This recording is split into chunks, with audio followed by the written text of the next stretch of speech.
This quilt is a little girl's quilt. It's got kind of a sprite in the middle who's hugging a flower. I'm not sure if that's what it's called. And some piecing around the outside edges. It's a little bit tricky to do. So what I did was on the top row, I did a leaf pattern that was about 6 inches wide. The second row, I did one that was about 6.5 inches wide.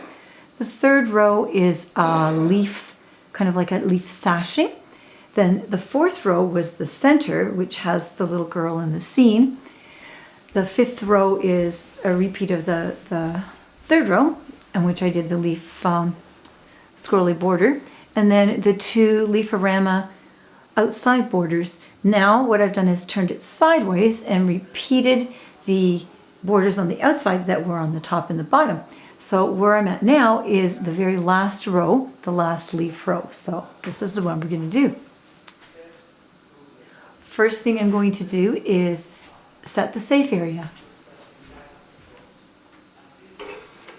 which is going to tell the machine where it can sew, where we want it to sew.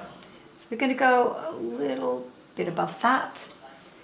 We'll go all the way across to the other side.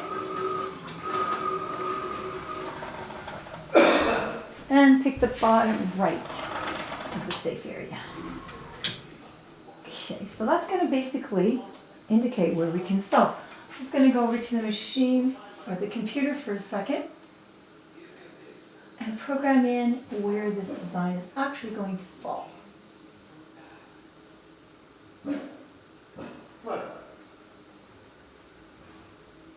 Looks like it's going to be a little bit large for that area. So what I'm going to do is decrease the size very slightly. Right now it's at 46.2. I'm going to go to 46.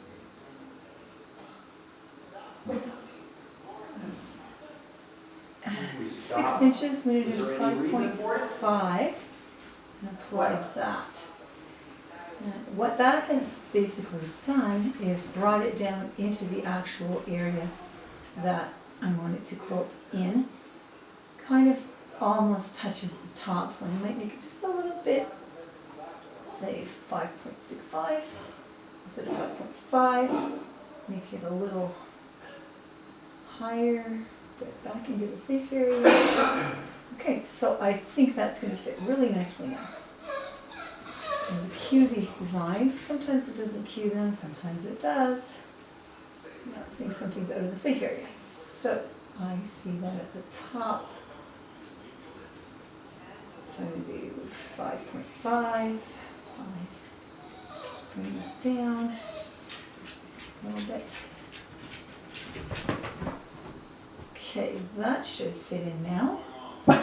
Okay, so we're going to start at the first stitch. Okay, so now what I've done is told the machine to go back to the first stitch of the last row. This is one of the leaforama patterns that were used in it. It's a nice border pattern. It fills space really nicely. It's nice and even. So what I did in the first half, or the top to bottom, is I put them all facing up, and then this one I've kind of reversed them so that it fills in the space. The problem with doing borders in this way, where you turn it, is sometimes the space that's left is really big, and you don't want a blob of unquilted space. So in this case, instead of, because it's kind of mirror imaged and off to the side, I just turned it upside down, basically. So you just kind of go with what you think works. The nice thing about the machine is that you can take it and stitch without thread, so you can see where you're going. It saves a lot of ripping out. Sometimes there's more ripping out than I think there's going to be, so this saves me that effort. And I can see exactly where the stitches are going to drop before I actually do that. So we're coming down to close to the edge now. I wanted to leave about 3/4 of an inch, which is usually what I leave. And then I'm going to go back and bury those threads from the beginning. I pull up the bobbin thread, tie a little knot, and bury them in for a couple of inches into the fabric. It makes a nice neat finish. Another thing that's a good practice to do is when your thread breaks or your bobbin runs out and you cut your thread, to start back at the last stitch. So you move your machine to the last stitch, you pull up the bobbin thread from the one that is finished and the one that you're starting, tie a little knot and feed them in. So don't overstitch, because it really doesn't look good. So just have that stitching neat, and if you tie knots and on both the new ones and the old ones and bury them in the fabric, you'll never be the wiser. No one will ever see it. That's what I'm going to do right now.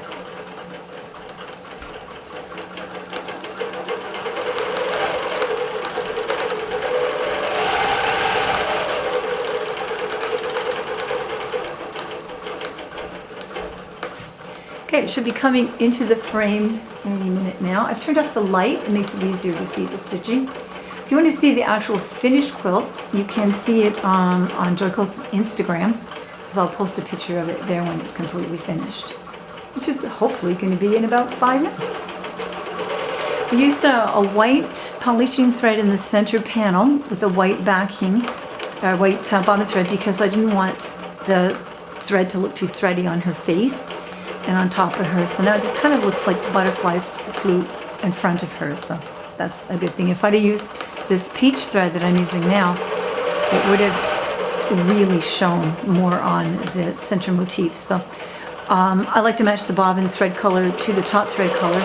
And then on the back now, when you see it, there's going to be a white big rectangular panel with butterflies, and the rest of the leaves will be peach that are on the outside. So that's kind of neat too. Peach poly sheen is used on the outside and all the borders. Basically, the way I like to do a quilt like this is I program in one quilt for the center, one quilt for the 2 leaf borders, and one quilt for the small leaf sashing border. And then I just flip them over and reverse them for the rest of the quilt. So basically then you just have to be careful when you set your safe area that your stitching goes where you want it to go. So it's not a quilt that you can leave. You need to be right with it the whole time.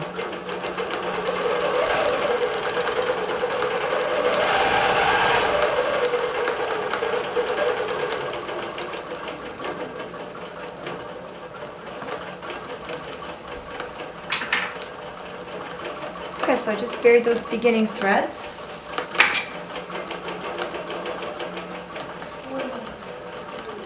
And now it's just going to stitch up into the sashing, or the border line, which is the almost 6 inches.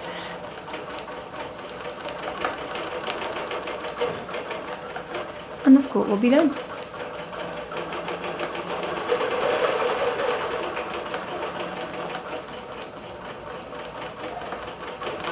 So that's it for quilting the Little Princess quilt.